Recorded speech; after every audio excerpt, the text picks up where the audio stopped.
नमस्कार, आप देख रहे हैं दंगल टुडे और आज हमारे साथ भाजपा प्रवक्ता जी है। सर, जिस तरीके से जनगणना को लेकर बहुत से मुद्दे उठ रहे हैं, जातिगत जनगणना को लेकर लोग बोल रहे हैं कि जाति को लेकर इसमें बहुत सारे इशू क्रिएट हो सकते हैं, तो आप क्या कहना चाहोगे उस पर?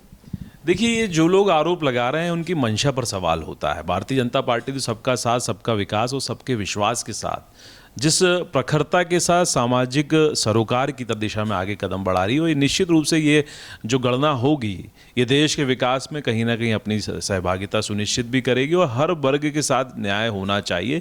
इस दिशा में प्रधानमंत्री नरेंद्र मोदी जी ने हमेशा अपनी योजनाओं के माध्यम से, क्रियान्वयन के माध्यम से हर वर्ग को लाभ दिया। आज देश की तस्वीर बदल गई है और आने वाले जिस समय भारत का लक्ष्य है 2047 का, जिसमें विकसित राष्ट्र होगा, उसमें ये कहीं ना कहीं अमूलचूक परिवर्तन लाते हुए दिशा में बहुत सशक्त करेगा समाज को और कहीं ना कहीं स्थान देने का काम करेगा।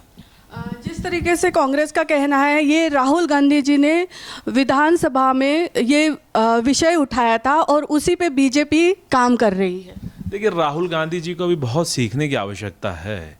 कांग्रेस पार्टी ने प्रयोगशाला की दुकान में कई प्रयोग कर लिए लेकिन सफल नहीं हुए क्योंकि मंशा और नीयत में खोट है।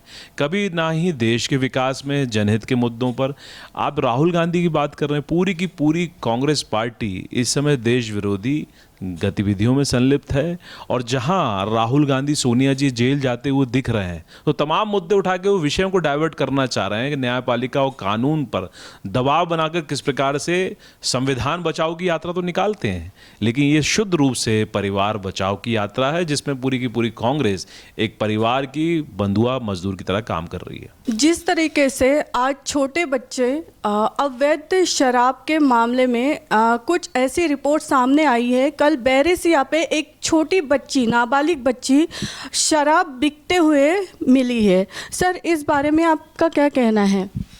देखिए, इस प्रकार की जब भी घटनाएं और सूचनाएं शासन प्रशासन को मिलती है, इसमें बहुत सख्ती के साथ कार्रवाई करती है क्योंकि इस प्रकार के मामले में जहां अवैध शब्द आ गया तो कार्रवाई होना स्वाभाविक है और फिर इसके बाद यदि इसमें नाबालिग बच्चे संलिप्त पाए जाते हैं तो दुर्भाग्यजनक घटना है। शासन प्रशासन इसमें बहुत कड़ाई से कार्रवाई भी करता है और करता आया है।